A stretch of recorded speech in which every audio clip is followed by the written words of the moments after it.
would have been able to ult him there. Clozer just kind of sitting here on kill pressure as well, and Faker just ults and walks away, doesn't have to flash. And they knew, because they had vision, that Owner was on the Rift Herald taking it, so he wouldn't have been able to come over and help, or would have had to drop the Rift Herald, and then that's a win. So kind of feel like they could have pushed the issue more there. Meanwhile, down here, yeah, Gumayusi's going to ult. Passive comes through from Prince, but Gumayusi knew as, oh, the killer instinct, just beautiful from Prince. No funny business for you, Gumayusi, and that will be first. And Kale is, okay, slow down onto Prince. They just fight each other. Fantastic hostile takeover. That's going to guarantee the kill.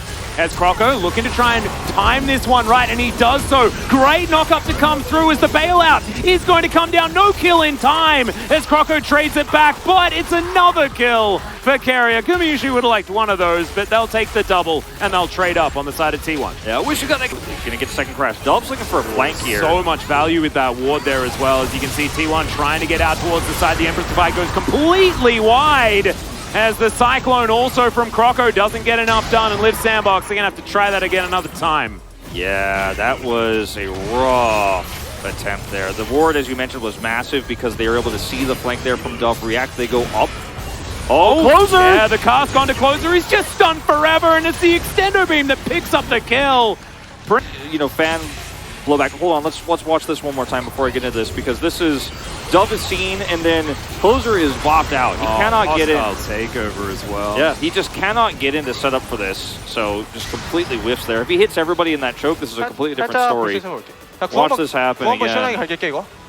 Boom. Sorry, Azir, you're on the wrong side of this lane. Extendo Beam takes him out, as you mentioned. But like I said, there were a lot of people criticizing T1, like, whoa, what's going on with this team? And then the defenders would say, well, I don't think T1 is really playing their full form. I think they're kind of experimenting in this new meta. We'll wait and see. And I think this game just kind of proves that attitude. Like, they took this game extremely seriously. The draft is fantastic, and they have a massive lead. This is, I think, the cleanest game they've played so far all season. Yep. And I mean, it feels like I'm taking a time machine back to spring. Yeah, no, it's looking extremely dominant here against Live Sandbox, who honestly have been struggling a little bit, but not that much, right? They looked good into Condong Freaks, and this was a team that looked a little bit more invigorated after Prince joined the roster, but ever since we filmed Pog State, things have gone bad for Live Sandbox. Yeah. I don't know what that is about, as T1 are going to face check. Croco looks for the Cyclone. Heartbreaker immediately gets Owner out of there, as Carrier going to have to flash as well. And here it is. The hostile takeover is not exactly the best move, but Faker is in there with the Demonic Ascension. The flash over the ulti. Oh my god, Faker still hadn't taken any damage, as Gumayusi's going to turn up. And speaking of damage, he has got plenty of that. No Warrior Tricks is going to fool him either, as Dove underneath this turret. Yeah, you're still food, and he's going to be taken down as well. It is 2 doubles apiece here for T1, and they may just do a 20-minute Baron. I mean, they've done it with the entire enemy team alive. I mean, they have, and this time the entire enemy team is dead. Minus Prince, who's desperately trying to keep this turret alive. That's his one and only mission. Objective bounties spawning here for Live Sandbox. That is how big this lead is. And it's another platformer here for Faker this time. He's the one who flashes over this Emperor's Divide. His Clozer has just not been able to line these up. Watch this one more time. Look at how far away Gumayusi is as well before this fight started. Yeah. Flash from Carrier is good as meanwhile. Okay, Prince is just diving on top of Faker here as Vision of Empire comes down. Decent little flash there from Prince as Faker goes golden at the last possible second, but he's still going to die. Prince, it's not an official 1v1. That's not fair. He definitely played it well. Faker was very close to maybe being able to get one more Q off there. But at the end of the day, we'll break his stopwatch and still die. So pretty big win here for Live Sandbox. The problem is that with Baron buff, the rest of the map is falling to tatters. As another inner turret will fall. I mean, Faker got like, what was there, 3 people in the top lane? Yeah, it's... At the end of the day, like, small win, but the bigger win is the actual money that T1 Bounty gold, though. Yeah, eventually he will get that one on the top side. But there's no mini wave anymore. The Drake is going to go T1's way. Zeus now has his Void Staff. The Seraphs is complete. And this is really the consolation prize here, is the pickup of the bounty gold. But going back to this exchange one more time. Flash here from Carrier again just came up, and then Faker says push it, we're going for it. And then watch him do it. Oh! Yeah. He's seen Azir do that before. Pretty sure. Just really clean from the Swain, and it's like you press up button and you're just immortal. You basically are. And as long as you can hold that damage, you will be immortal indefinitely.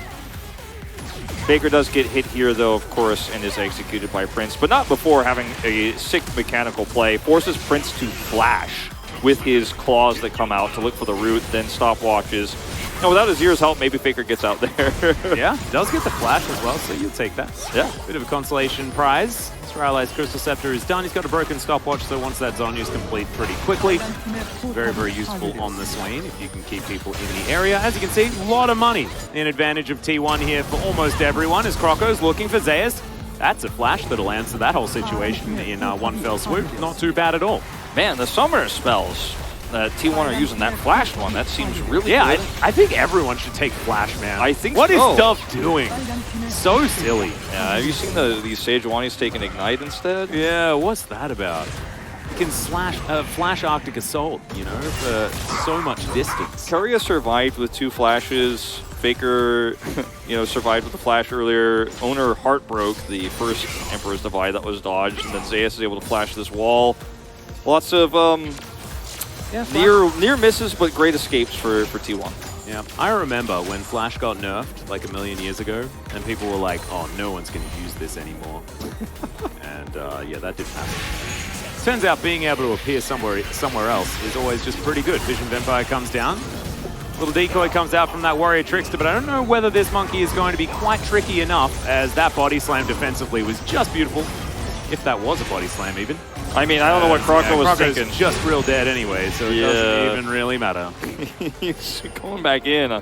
I think he dies either way, but he sped up the process. Yeah. T1 are basically in position to end the game. They have a wave here mid.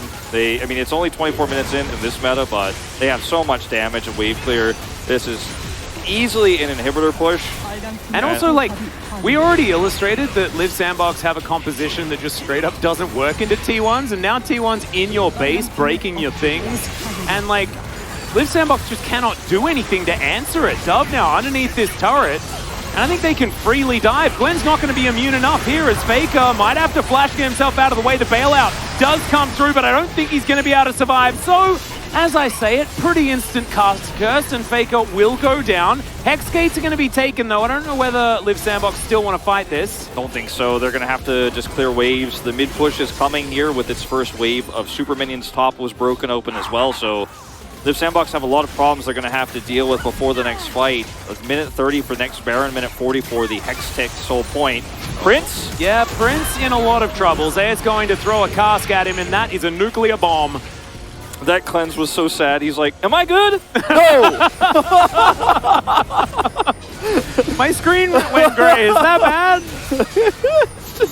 He cleanses it. He's like, hold on! Oh, no. Yeah, you can't cleanse the Death Chamber, unfortunately. You need a QSS for that one, I'm pretty sure, as Croco's now in a whole host of trouble. Kale's not going to be able to save him for this one.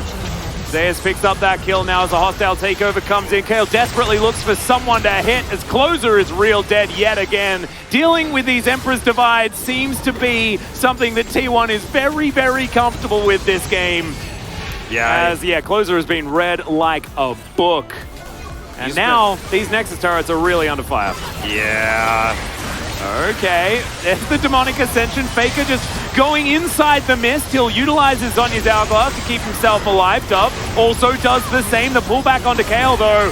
And Faker stays alive this time. The Nexus turrets aren't really the priority here, as Faker wants to mop up all these kills. This has been very vocal about in our post-game comms most of the time. Croco will turn up, but yeah, he's pretty squishy as the Wukong. And this, I know it's just above 25 minutes, but I'm going to call it a shellacking as T1 are looking to try and kill Clozer one more time, but they'll decide to be merciful this time around. We'll see whether they...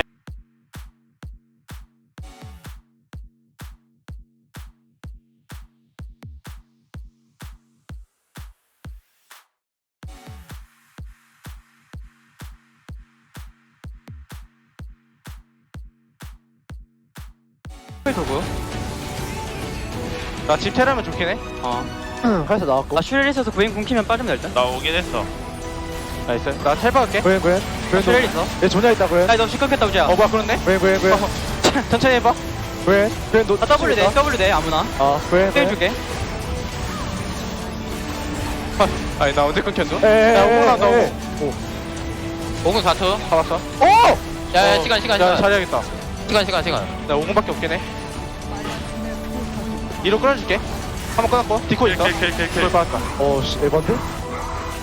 야, 아들 5초. 나 큐 한 번만 갈겨볼게. W 가자. 일량 인정. 나 밤수. 변수 뭐 맞은 건가? 맞긴 했어 나는.